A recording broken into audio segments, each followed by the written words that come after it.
Hello friends, आपका स्वागत है मेरी क्लास में। और आज हम लोग नए क्वेश्चन साथ मिलेंगे, ठीक है, जानेंगे उनके बारे में।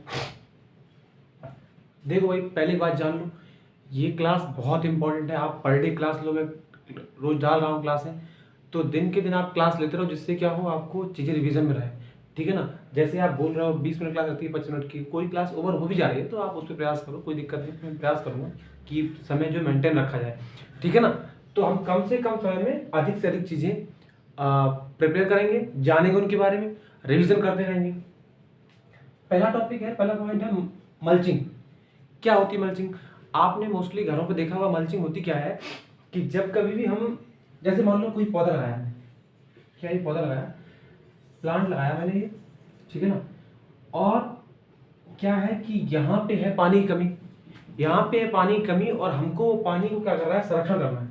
पानी का जब संरक्षण करना है तो हम क्या करते हैं, पानी का संरक्षण करने के लिए यहाँ पर हम चाहे तो पैरा डाल दें, कोई ऐसी चीज डाल दें, जैसे मान लो मैंने क्या किया, यहाँ पॉलिथीन डाल दी, ठीक है ना, मैंने कुछ पत्ते डाल दिए, जिससे क्या हुआ, पानी जो एवापोरेशन है वो नहीं होगा।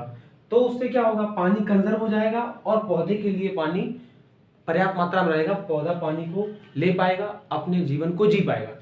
इसी क्रिया को, जो ये हम काम करते हैं, इसी को कहते हैं मल्चिंग, ठीक है ना। तो मल्चिंग क्या है? मल्चिंग एक ऐसी प्रक्रिया है जिसमें हम पानी का संरक्षण करते हैं। कहाँ पे? पौधे के नीचे या वृक्ष के नीचे। ये बड़ा इंपॉर्टेंट पॉइंट है। मल्चिंग आपसे पूछ सकता है कि मल्चिंग क्या है, तो आप कैसे भी लैंग्वेज बनाए वो आप ध्यान रखो कि मल्चिंग ये मतलब है, ठीक है ना। मल्चिंग से क्वेश्चन आता है, आप आसानी से कर ले जाओ, सिंपल पॉइंट है। एक इशू बच्चे बोल रहे थे कि सर आप पढ़ाते हो फिर वहीं खड़े रहते हो, तो हम लोग लिख के और समझ नहीं पाते। तो हम प्रयास करेंगे कि साइड में, ठीक है आप लोगों, ये बात हुई मल्चिंग के बारे में। आगे आते हैं, आगे लिखा है अमूल, ये लिखा है अमूल। मैंने एक्चुअली देखो, क्योंकि मुझे भी याद रखना है कि मुझे क्या पढ़ाना है, तो मैं पॉइंट फॉर्म में लिखता हूं इसीलिए, ठीक है ना। अब इसलिए मैंने पॉइंट लिखा अमूल। अमूल का सही से जानो, अमूल क्या है? अमूल क्या, एक कंपनी थी। अमूल क्या थी? एक कंपनी थी। और उस कंपनी की ये सीधे सीधे जो मैं क्वेश्चन बोल रहा हूं, इसकी स्थापना हुई 1946 में, ठीक है ना। कहां हुई? कहां हुई? आनंद गुजरात में। कहां हुई? आनंद गुजरात में, ठीक है ना, आनंद गुजरात में। अमूल 1946 अमूल की स्थापना हुई। अब थोड़ा आगे आ जाओ, यहां से इसको छोड़ो। अब देखो एनडीडीबी। एनडीडीबी एनडीडीबी क्या है? एनडीडीबी है national dairy development board. National dairy development board. इसका क्वार्टर कहां पे? हेडक्वार्टर आनंद गुजरात में भी है। ये भी कहां है? आनंद गुजरात में। और आनंद गुजरात में एक और है, मालूम क्या? आनंद गुजरात में फर्स्ट एनआरसी थी मूंगफली की, वो वहीं पर स्थापित की गई थी, ठीक है ना। एनडीडीबी, एनडीडीबी थोड़ा जान लो। एनडीडीबी 1965। तो आपको पूछे सीधा सीधा कि कब इसकी स्थापना हुई, तो इसकी स्थापना तो हुई 1965 में हुई। एनडीडीबी की स्थापना 1965 में हुई। थोड़ा और आगे आ जाओ। अब हम जानते हैं वर्गीज कुरियन के बारे में। किसके बारे में? वर्गीज कुरियन। कौन थे? कोई देख रहा हूं। वर्गीज कुरियन जो थे, वर्गीज कुरियन जो थे, वो थे साइंटिस्ट, ठीक है ना, साइंटिस्ट थे। ये एक्स चेयरमैन भी रहे एनडीडीबी के, ठीक है ना, वर्गीज कुरियन। और वर्गीज कुरियन ने क्या चलाया? Operation flood. Operation operation flood. इसमें क्या हुआ? ऑपरेशन फ्लड में क्या हुआ कि इसमें दूध के उत्पादन की बात की गई। दूध का कैसे उत्पादन बढ़ाया जाए उसकी बात की गई। कब चला? 1970 में। आप ध्यान रखो, 1970 में, ठीक है ना। थोड़ा और जानते हैं वर्गीज कुरियन के बारे में। वर्गीज कुरियन साहब थे, इन्हें रेमन मैग्सेसे अवार्ड मिला। कब मिला? रेमन मैग्सेसे, रेमन मैग्सेसे, ठीक है ना। ये अवार्ड कब मिला? 1963 में। कब? 1963 में। आप ध्यान रखो, क्या ध्यान रखना आपको कि ऑपरेशन फ्लड किसने चलाया? वर्गीज कुरियन ने, 1970 में इसके, ठीक है ना। और दुग्ध विज्ञान के पिता भी कहलाते हैं वर्गीज कुरियन। तो बड़ा इंपॉर्टेंट है। और कब चला ये? 1970 में, ठीक है, 1970 से 1996 तक चला था। तो यही पूछता है कि ऑपरेशन फ्लड जो था वो कब चला? 1970 में। अवार्ड इन्हें मिला उन कौन सा रेमन मैग्सेसे? 1963 में। कहाँ दिया जाता है? ये दिया जाता है फिलीपींस में। कहाँ मिलता है ये फिलीपींस में दिया जाता है, ठीक है ना, ये जो मिलता है फिलीपींस में। और जान लो, एक बात और जान लो, इन्हें इन्हें 1989 में, इन्हें 1989 में क्या मिला? इन्हें मिला world food prize. World food prize कब? 1989 में, ठीक है ना, ये भी इंपॉर्टेंट है। और अभी आपको बता दें, रेमन मैग्सेसे अभी हाल में किसी को मिला था? तो हाल में मिला था रवीश कुमार को, आप जानते हैं, एनडीटीवी पत्रकार है, उन्हें मिला था, ठीक है ना, एनडीटीवी के। तो ये क्वेश्चन इंपॉर्टेंट थे, आप लोग यहीं से नोट करेंगे और इनसे पक्का मानिए आप कि क्वेश्चन फंसेगा। यूपी कैडेट हो चाहे आईसीआर हो, देखो नाम लेता हूँ, एग्रीकल्चर के एग्जाम में क्वेश्चन आता है इससे, ठीक है ना। तो हम लोग इस चीज का रिवीजन रखेंगे। अमूल की बात हो गई। उसके बाद आता हूं, अगला पॉइंट है structure of atmosphere. Structure of atmosphere में क्या है कि हम लोग जानेंगे कि एटमॉस्फेयर कैसे बना है, ठीक है ना। थोड़ा एक वर्ड जानो कि क्लाइमेट क्या होता है। आपसे पूछ दे, मान लो आप स्टूडेंट एग्रीकल्चर के, किसी ने पूछ दिया कि बताओ भाई क्लाइमेट एंड जलवायु, नहीं जाना उसको, ठीक है ना। ये जान लो कि मौसम, अभी ध्यान आया बता दें, मौसम और जलवायु में अंतर क्या है? मौसम और जलवायु में अंतर क्या है? मौसम और जलवायु में मुख्य अंतर क्या है कि मौसम जो होता है एक शॉर्ट ड्यूरेशन, ठीक है ना, शॉर्ट ड्यूरेशन मतलब कम समय के लिए, कम समय के लिए एक छोटे स्थान पे। हो सकता है आपके गांव में बारिश हो रही हो और आपके फूफा गांव में बारिश ना हो रही हो, ठीक है ना। पता लगा कि आप बाजा था मिलने का, तो कहा कि बारिश का, मेरे यहाँ तो बारिश हो रही है, तो फिर वो आदमी मिलने नहीं आया, ठीक है ना। तो हो सकता है कि वो वहां का मौसम खराब है, आपके यहाँ का मौसम अच्छा है, तभी हम लोग देखो ना पूछते हैं कि आपके यहाँ कैसा मौसम है, लेकिन हम कभी नहीं पूछते कि आपके यहाँ की कैसी जलवायु है, ठीक है ना। तो मौसम और जलवायु में अंतर इतना है कि मौसम एक कम समय की एक स्पेसिफिक प्लेस की बात कर रहा है, हो सकता है छोटे गांव की बात। अब जलवायु में क्या है? जलवायु, पहली बात तो यह है कि ये 30 साल की एक प्रोसेस है। 30 साल समझो कैसे, राजस्थान की जलवायु कैसी है? गर्म है। कश्मीर की ठंडी है। यानी कि वहां पे 30 साल में एवरेज टेम्परेचर कैसा रहा, ठीक है ना, वहां की एवरेज ठंड वहां पे कैसी पड़ी, गर्मी कैसी पड़ी, तो उस पर डिपेंड करता है जलवायु। मौसम डिपेंड कब करता है कि तुरंत में क्या हुआ, ठीक है ना। तो ये है इंपॉर्टेंट पॉइंट, कुछ भी पूछे आप आराम से बता पाओगे कि मौसम और जलवायु में अंतर क्या है। आगे बढ़ते हैं। जो स्ट्रक्चर ऑफ एटमॉस्फेयर है, स्ट्रक्चर ऑफ एटमॉस्फेयर से क्वेश्चन क्या बनता है? बहुत नॉर्मल क्वेश्चन पूछाता है यहाँ से, और बच्चे अक्सर गलती कर देते हैं। बच्चा अक्सर गलती क्या करते हैं, उसने पूछा कि वो कभी कभी क्रम पूछ देता है कि इसका क्रम क्या है, तो आपको क्रम ध्यान रखना है कि यहाँ देखो, ये जो है ये है ट्रोपोस्फियर।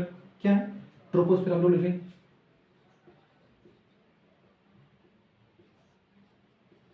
ट्रोपोस्फियर, स्ट्रेटोस्फियर, मीजोस्फियर,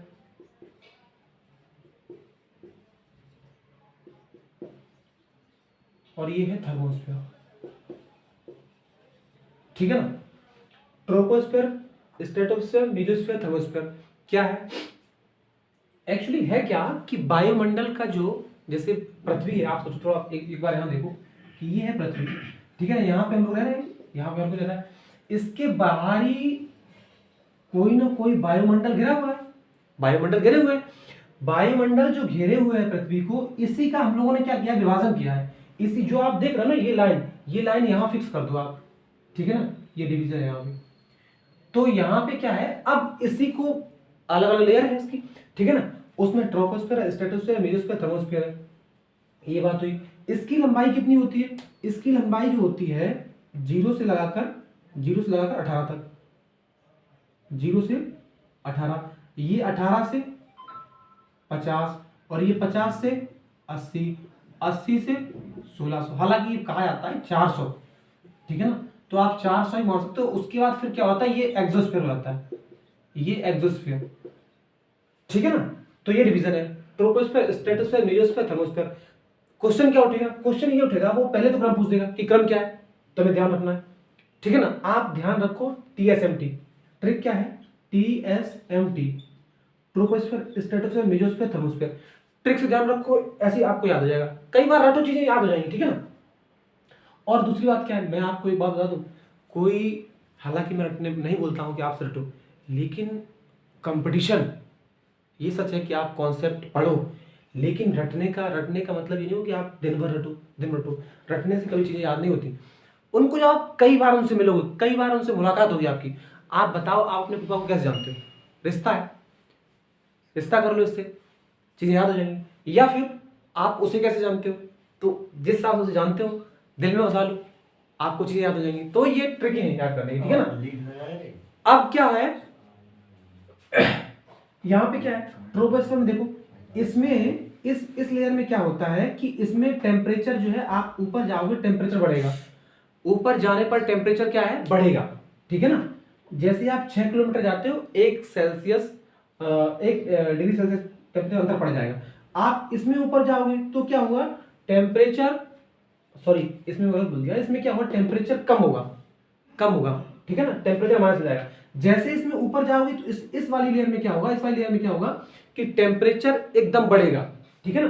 तो इसमें क्या है, घटता है, इसमें क्या है, बढ़ता है, इसमें क्या है, घटता है, इसमें क्या बढ़ता है। आप ध्यान रखो कि सीक्वेंस क्या है, इसमें घटेगा, इसमें बढ़ेगा, ठीक है ना, इसमें घटेगा, इसमें बढ़ेगा, फिर इसमें क्या होगा, इसमें फिर घटेगा, इसमें फिर बढ़ेगा।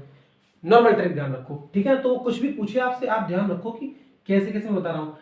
ट्रोपोस्फीयर में क्या होगा, ऊपर जाने पर टेम्परेचर घटेगा, स्ट्रेटोस्फीयर में ऊपर जाने पर क्या होगा, टेम्परेचर बढ़ेगा, मेसोस्फीयर में ऊपर जाने पर क्या होगा, टेम्परेचर घटेगा, और थर्मोस्फीयर में क्या होगा, ऊपर जाने पर टेम्परेचर बढ़ेगा, ठीक है ना। थोड़ा इसमें ट्रोपोस्फीयर में जितने भी मौसम संबंधी घटनाएं हैं, क्लाउड हुआ, ठीक है ना, बारिश हुई, ये सारी, कोहरा कुहासा, सारी की सारी जो है वो आती हैं ट्रोपोस्फीयर में, ठीक है। क्लाउड, ये सब चीजें इसी में आएंगी, बादल हुए। अच्छा, अब आप जान लो, आगे बढ़ते हम लोग आगे। यहां पे क्या है, इस जगह पे फंसी है ओजोन लेयर, क्या है, ओजोन, यहां पे, यानी कि स्ट्रेटोस्फीयर में क्या है, स्ट्रेटोस्फीयर में आपको ओजोन देखने को मिलेगी, कहां मिलेगी, स्ट्रेटोस्फीयर में ओजोन देखने को मिलेगी आपको, ठीक है ना। मैं बताया, ये देखो ओजोन यहाँ पे है, ये ओजोन लेयर है। और ओजोन लेयर में बता दूं आपको कि ओजोन लेयर में मुंबई में छेद हो गया था, मालूम है आपको, मुंबई में ओजोन लेयर में छेद हो गया था, ठीक है ना। साइंटिस्ट ने बताया कि ओजोन लेयर में छेद हो गया है। और ये क्या करता है, ओजोन, ओजोन हम लोगों को जो सूर्य से आने वाली यूवी रेज है, अल्ट्रावायलेट रेज, उससे बचाता है। इसका मुख्य जो कार्य है वो अल्ट्रावायलेट रेज से बचाता है, जो जिससे हमारी बॉडी की स्किन पर कोई बुरा प्रभाव ना पड़े, ठीक है ना। ये वर्क है ओजोन लेयर का, यहां पे है ओजोन लेयर। अब थोड़ा आगे और बढ़ते हो, इसी में सारी की सारी, जैसे जो आप देखते हो फ्लाइट, आपकी जो आप यात्रा करते हो ना फ्लाइट से, वो इसी में उड़ रही, ठीक है ना, फ्लाइटें जो हैं वो इसी में उड़ रही, तो फ्लाइट इसी में उड़ रही है, किसमें, स्ट्रेटोस्फीयर में। आप सोचो, इसमें क्लाउड था, इसमें फ्लाइट थी, इसमें क्या है, इसमें भाई अरोरा, जानते हो अरोरा क्या होता है, ऑरोरा क्या होता है, ऑरोरा जो पोलर रीजन पर लाइट चमकती है, ठीक है ना। कनाडा में या हाँ कनाडा की बात करो, कनाडा से आप देखते तो वहां पे ये ऑरोरा दिखाई देता है, एक ऐसी लाइट चमकती थी, शाम के वक्त देखोगे तो आप लाइट चमकी बड़ी अच्छी सी, तो वो है ऑरोरा घटना पाई जाती है। एक्चुअली आयन बेस्ड भी घटना होती है, तो वो इसमें पाई जाती है। उसके बाद इसी में जितनी भी आपकी रेडिएशन जो है वो सारा का सारा इसी में है। रेडिएशन जो है वो इसी में, रेडिएशन कौन सा, जो आप मोबाइल से बात, जो कम्युनिकेशन सिस्टम जो है वो इसमें रहता है रेडिएशन, ठीक है ना। ये बात हो गई। तो ट्रोपोस्फीयर में हो गई, स्ट्रेटोस्फीयर में, मेसोस्फीयर में हो गई। और थर्मोस्फीयर में क्या रहता है, सैटेलाइट, जो सैटेलाइट है वो सारी की सारी किसमें होंगी, थर्मोस्फीयर में होगी। बात क्लियर हुई, बड़ा सिंपल है। आप ध्यान रखो, ट्रोपोस्फीयर में क्लाउड होगा, स्ट्रेटोस्फीयर में क्या है, ओजोन लेयर भी है, और जहाज उड़ रहे हैं। मीजोस्फीयर में अरोरा या फिर रेडिएशन वाली जो आयोनाइजिंग लेयर है वो यहाँ पाई जा रही है। और सैटेलाइट जो है वो थर्मोस्फीयर में पाई जा रही है। आप सिंपल से इसे याद कर लो, ध्यान रख लो, यहां से क्वेश्चन फंसेगा, इंपॉर्टेंट है ये पॉइंट, ठीक है ना। आगे बढ़ते हैं हम लोग। और कोई कंफ्यूजन आ रहा है तो आप क्लास में हमें कमेंट करके बताओ कि सर ये दिक्कत आ रही है, ये चीज थोड़ा मुझे कंफर्म नहीं हो रही, तो मैं उस पर आपको सही से बता पाऊंगा। मैं प्रयास कर रहा हूं कि कुछ नया करता हूं, देखते हैं क्या होता है। हाइड्रोपोनिक्स, हाइड्रोपोनिक्स क्या है? हाइड्रोपोनिक्स थोड़ा मतलब कंफ्यूजन है। हम जब कभी भी ये कहो कि मृदा रहित खेती करते हैं तो उसे कहते हैं हाइड्रोपोनिक्स। मृदा रहित खेती हाइड्रोपोनिक्स, या हम कह दें कि जल से खेती करना, वो भी हाइड्रोपोनिक्स। होता क्या है, मैं बताऊं आपको एक हाइड्रोपोनिक्स का बड़ा अच्छा उदाहरण, कि उसमें क्या होता है, जैसे आप ये देखो, ये जो आप देखते हो आपके घर में पाइप लगा है, पाइप कौन सा, जो छत का पानी आता है नीचे, छत का पानी जब नीचे आता है, उस पाइप में क्या है, यहां पर समझो कि उस पाइप में छेद कर देगा, ये छेद है उसी पाइप में, ठीक है ना, ये क्या है, छेद है। और इसमें लगा दिया हमने प्लांट,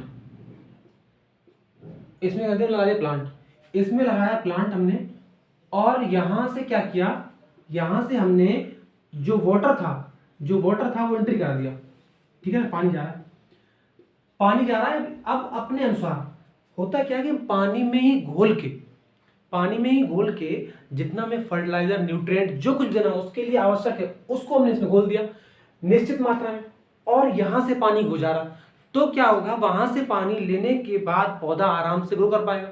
ये टेक्निक यूज की जा रही है, इसी को बोलते हैं हाइड्रोपोनिक्स। अब आप सोचो इसमें क्या कहीं यूज किया गया है, कहीं भी मृदा का यूज हुआ है। लेकिन एक बात और है, यदि आप किसी ऑर्गेनिक, जैसे मान लो FI में उगा रहे हो आप, ठीक है ना, या कोई मीडिया है, ठीक है ना, कोई कल्चर है, वर्मी कल्चर है, या फिर ऐसा कुछ है, तो फिर उसमें भी हम लोग हाइड्रोपोनिक्स में ही इंक्लूड करते हैं, उसे हाइड्रोपोनिक्स ही बोलते हैं। ये बात हो गई, ये बात भी बहुत इंपॉर्टेंट है। हाइड्रोपोनिक्स ऐसी खेती जिसमें, ऐसी खेती जिसमें क्या हो, जिसमें मृदा रहित खेती, क्या बोले हम, ये कहते हैं मृदा रहित खेती, उसे बोलते हैं हाइड्रोपोनिक्स, ठीक है ना, ठीक है ना, तो उसे बोलते हैं हाइड्रोपोनिक्स। बात हुई, देखो भाई हाइड्रोपोनिक्स क्वेश्चन आ रहा है तो अब, और ये जो वर्ड दिया था वो दिया था गैरिक सर ने, किसने, गैरिक साहब थे, उन्होंने दिया था वर्ड, ठीक है ना, हाइड्रोपोनिक्स। तो आप लोग ध्यान रखो, ये इंपॉर्टेंट है। एगमार्क की बात करते हैं थोड़ा। एगमार्क क्या है, सीधा क्वेश्चन पूछा था एगमार्क, पहले थोड़ा जानते हैं एगमार्क का वर्क क्या है। एग्रीकल्चर मार्केटिंग का वर्क, इसका वर्क क्या है, ये बताता है कि आपने जो प्रोडक्ट, जैसे मान लो आप मसाले ले रहे हो, ठीक है ना, तो आप देखना मसाले पे दो, एक फसई और एक एगमार्क। फंसी सी बात ध्यान आई, एक बार मेरा चल रहा था ऐसे BSc का एग्जाम चल रहे थे BSc के, तो मैम पूछ रही, मैम